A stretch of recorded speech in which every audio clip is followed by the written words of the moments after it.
अभी तो हैरत अंगेज घटना ये घटती है कि देश के कुछ बड़े प्रबुद्ध बुद्धिजीवी और पत्रकार, मैंने पिछले दिनों टीवी पर सुना, उन लोगों ने भी पार्टियां ज्वाइन की और उन लोगों ने अपने स्टेटमेंट्स भी दिए।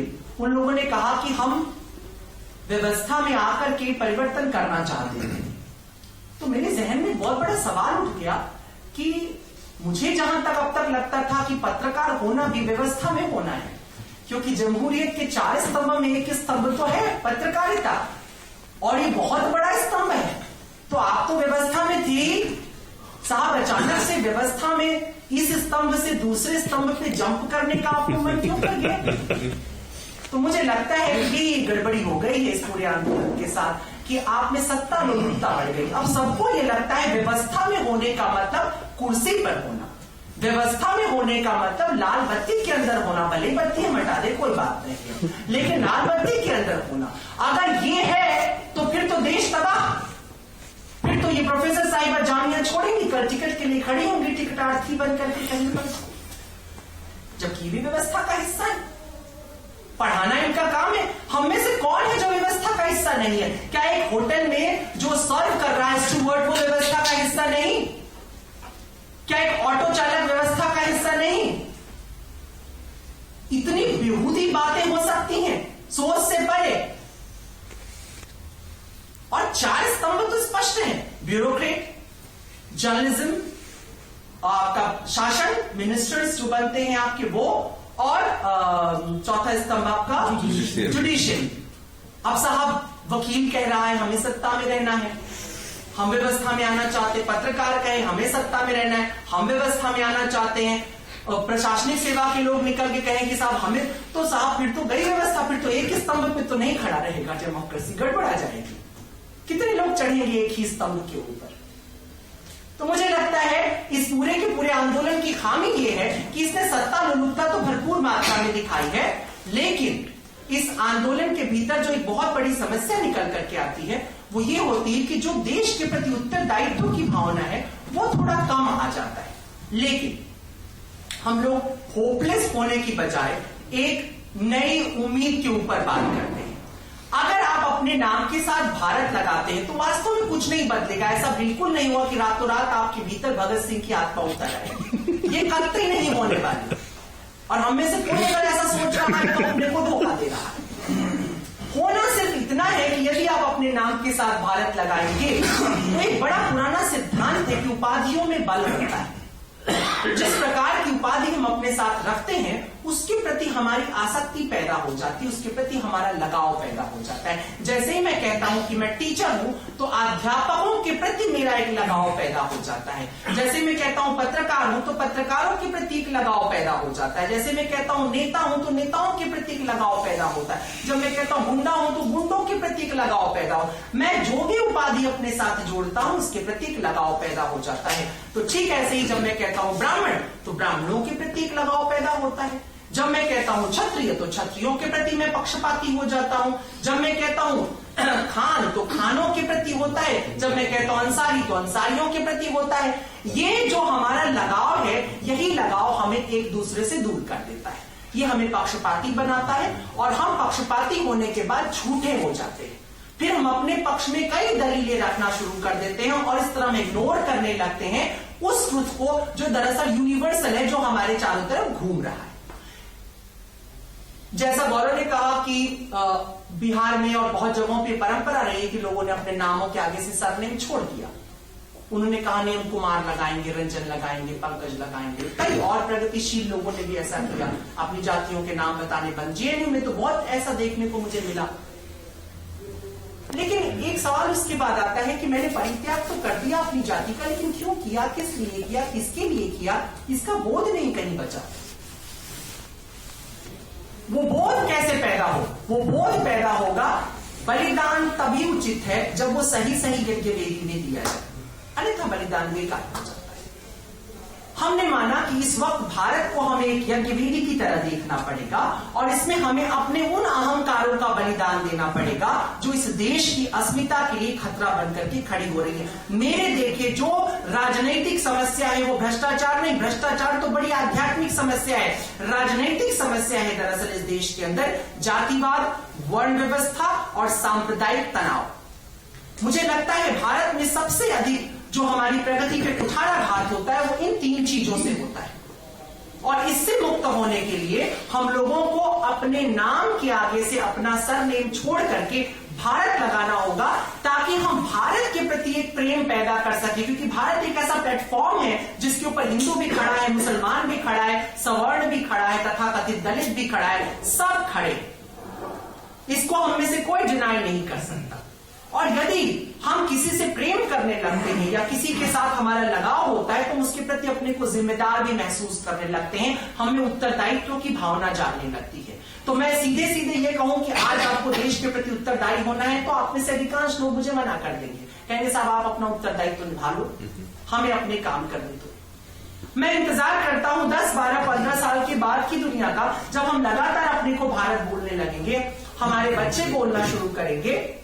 डेफिनेटली उस वक्त शायद ऐसा घट रहा होगा कि हम भारत के प्रति थोड़ी सी ज्यादा जिम्मेदारी महसूस कर रहे होंगे। ये मनोवैज्ञानिक बात है, थोड़ी सी पोएटिक है, काव्यात्मक है, लेकिन दुनिया की जितनी भी हकीकतें हैं वो सभी काव्यात्मक भाषा में ही कही जा सकती हैं, उसके लिए प्रोज में कोई जगह नहीं होती है। इसलिए थोड़ा सा काव्यात्मक कहना पड़ रहा है, लेकिन हकीकत इतनी सी है कि यदि आप अपने नाम के साथ भारत उपनाम जोड़ते हैं तो आपके भीतर भारत के प्रति प्रेम, भारत के प्रति समर्पण की भावना जागेगी। नेताजी सुभाष चंद्र बोस यदि आज होते तो मेरी एक परिकल्पना थी कि वो फिर से यही नारा देते कि तुम मुझे खून दो, मैं तुम्हें आजादी दूंगा। लेकिन इस बार वो आपसे खून सड़कों पर नहीं मांगते, आपके बदन से निकलता हुआ नहीं देखना चाहते, बल्कि आपके जहन के भीतर, आपके दिमाग के भीतर जो आपका रक्त संबंधों से जुड़ा हुआ अहंकार है, उस अहंकार से आपको मुक्त करने की बात करते कि यदि आप अपने इस अहंकार का परित्याग देश हित में कर सके तो वास्तव में ये देश उन संकीर्णताओं से मुक्त हो जाएगा, आजाद हो जाएगा, जिसकी वजह से ये देश प्रगति नहीं कर पा रहा है उस स्तर तक जिस स्तर तक इसे कर लेना चाहिए। दुनिया की सबसे अधिक मेधा हमारे पास है, हमसे बुद्धियों को, ब्रेन को आयातित करके पश्चिम इतना विद्वान बनता जा रहा है, बढ़ता जा रहा है, हम नहीं बन रहे हैं। तो इस पूरी की पूरी जो मुहिम है, इस मुहिम के पीछे जो हम लोगों की चेष्टा होगी, जो हम लोगों की कोशिश होगी, जो हम लोगों का अवधारणा है, वो ये है कि हम सब इस देश के प्रति अपने को गहरे स्तर पर उत्तरदायी समझें और जहां भी हैं, जिस भी क्षेत्र में हैं, उस क्षेत्र में हम अपने काम को पूरे उत्तरदायित्व भावना के साथ करें और देश को समर्पित करते हुए करें। हो सकता है हम में से बहुत सारे लोगों को सिर्फ ये भी एक ख्याली पुलाव लगे, लेकिन अगर हमें ख्याल में कुछ खाना ही है तो हम पुलाव ही खाएं, कचरे क्यों खाएं, है ना? ये बहुत इंपॉर्टेंट है और ये भी मुझे लगता है कि ये बहुत मुश्किल नहीं है। जापान ने अपने को खड़ा करके अपने अंदर राष्ट्र भावना को पैदा करके दिखाया है इस दुनिया को कि राष्ट्र भावना से प्रेरित होने पर आप कैसे विश्व के सिरमौर हो सकते हैं। और आज हमारे आपके पास भी मौका है कि हम यंग हैं और हम इस यंगिस्तान में रहते हैं, तो हम उस यंगिस्तान या यंग होने का जो भ्रम है उसको पूरा करें, क्योंकि कोई भी नौजवान तब तक नौजवान नहीं है जब तक वो पुरानी रूढ़ियों को तोड़ता नहीं है, जब तक कि वो परंपराओं को तोड़ता नहीं है। और मुझे लगता है कि आज के युवा को अपनी उन सड़ी गली परंपराओं को तोड़ना होगा, उससे बाहर निकलना पड़ेगा। किसी के खिलाफ नहीं उसे होना है, बल्कि अपने पक्ष में होना है। क्रांति और विद्रोह का इतना ही अंतर है, विद्रोह किसी के खिलाफ होता है और क्रांति अपने पक्ष में होती है। बुद्ध अपने पक्ष में है, किसी के खिलाफ नहीं है, लेकिन बुद्धिस्ट किसी के खिलाफ हो सकता है। तो कीमती चीज बस इतनी है कि आप अपने पक्ष में होइए, किसी के खिलाफ मत होइए। इस देश का प्रत्येक नागरिक अपने पक्ष में यदि हो जाए, अपने पक्ष का मतलब जब हम भारत होने की बात कर रहे हैं, सिर्फ भारत के पक्ष में हो जाओ तो निश्चित रूप से बड़ा परिवर्तन हो जाएगा। अच्छा, हम भारत हैं ये नारा क्यों, तो उसके पीछे भी बस 2 लाइन बता देना चाहता हूं कि 3 वर्ष पहले मैंने कहीं भाषण देते हुए एक अपनी चरित्र यात्रा नामक श्रृंखला मेरी चल रही थी। उस दौरान मैंने कहा था कि हम लोगों को भारत को नायक की तरह प्रस्तुत करना चाहिए। उसके बाद अन्ना हजारे जी का मूवमेंट हुआ और सब लोगों ने अपने माथे पर मैं अन्ना हूं का सबने टोपी पहन लिया। अभी वो टोपियां नहीं है, वो सब अभी आम आदमी है, ठीक है। सभी लोग अपनी अपनी तरह से अपनी टोपियां बदल लेते। तो फिर मैंने इस बात को कहा था कि हो सकता है आज अन्ना कहना अच्छा लगे, कल आपको ना अच्छा लगे, कुछ और आप कहने लग जाओ। कितनी बार हम अपना नायक बदलेंगे, ये अच्छी बात नहीं। तो हमें कुछ भी कहने से, मैं अन्ना हूं कि मैं गांधी हूं कि मैं नेताजी सुभाष चंद्र बोस हूं, ये सब कहने से बेहतर है कि हम जो है वही रहें और हम भारत हैं। ऐसा सिर्फ हम नहीं कहते, हमारा संविधान कहता है। हमारे पहले प्रधानमंत्री ने अपने भाषण के दौरान, पहले भाषण के दौरान कहा था कि हमको ये नहीं समझना चाहिए कि हमारा जो देश है वो नदी, पहाड़ और संस्कृतियों में सिर्फ है। हमारे देश का मतलब है, भारत का मतलब है मैं और आप। और यदि ये सच्चाई उस समय से लगातार हमें सिखाई जाती तो निश्चित रूप से हम किसी और दुनिया में आज रह रहे होते। तो खैर नहीं हुआ। 60 सालों तक, 66 सालों से कोई फर्क नहीं पड़ता है। प्राय लोग सठिया करके गड़बड़ हो जाते हैं, हम लोग सठिया कर अकलमंद हो जाए तो भी एक अच्छी बात है।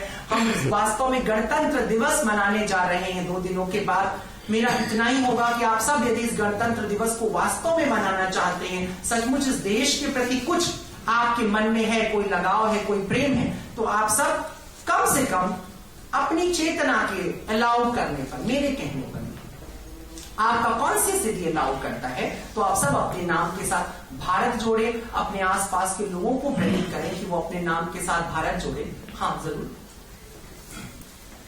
मुझे 2 बातें जो है वो मुझे इतनी देर में लगी। हाँ, क्योंकि बहुत देर से मैं बहुत ध्यानपूर्वक सुन रहा था।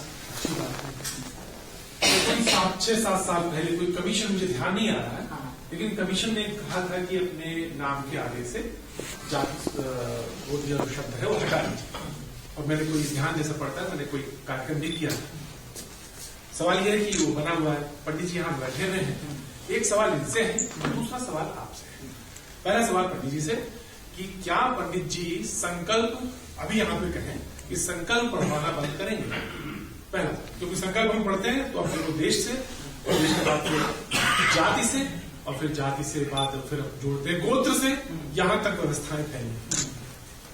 और दूसरा सवाल है ये कि अगर हम प्रतीक हैं तो उसके बाद भारत हैं, तो उसके बाद जो हमारा रिजर्वेशन है, क्योंकि अभी इस देश में बहुत संकट है, बहुत बड़े बड़े संकट है, तो जब तक वो बराबरी का स्तर नहीं आया तब तक क्या उसके लिए कोई हमारे पास, क्योंकि आप कल्पना कर रहे हैं, परिकल्पना कर रहे हैं, तो परिकल्पना पूरी पूर्ण होनी चाहिए। क्योंकि सिर्फ हम अपने जीने तक के लिए नहीं, हम अपने बच्चे को भारत देना चाहते हैं, तो अगर देना चाहते हैं तो संकल्पना पूर्ण होनी चाहिए।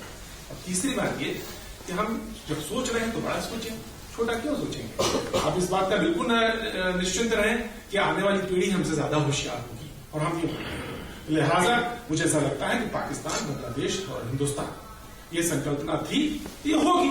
अभी जर्मनी हुई, कोरिया आज लड़ रहे हैं, साउथ नॉर्थ लड़ रहे हैं, तो जरूर नहीं कि वो कल लड़े, हो सकता है वो एक। तो इन 3 बातों पे मुझे लगता है कि होना चाहिए। अगर ये बात है कि हम संकल्प अभी यहां तक जुड़े हुए हैं कि हम प्रतीक हैं, भारतवाज है कि नहीं, सभी पानी है, सभी पानी नहीं, तो फिर अच्छा तो बताइए गोत्र कौन सा है, गोत्र है तो भी बताइए कि रहने वाले कहाँ के। बोले अरे आप तो गोरखपुर के हैं, हम तो यहाँ के रहने वाले हैं। तो यहां तक तो व्यवस्था है, और बदलने की एक पूरी संकल्पना अगर लें तो पूरे लें। ये मुझे लगता है कि 2-3 चीजें हैं।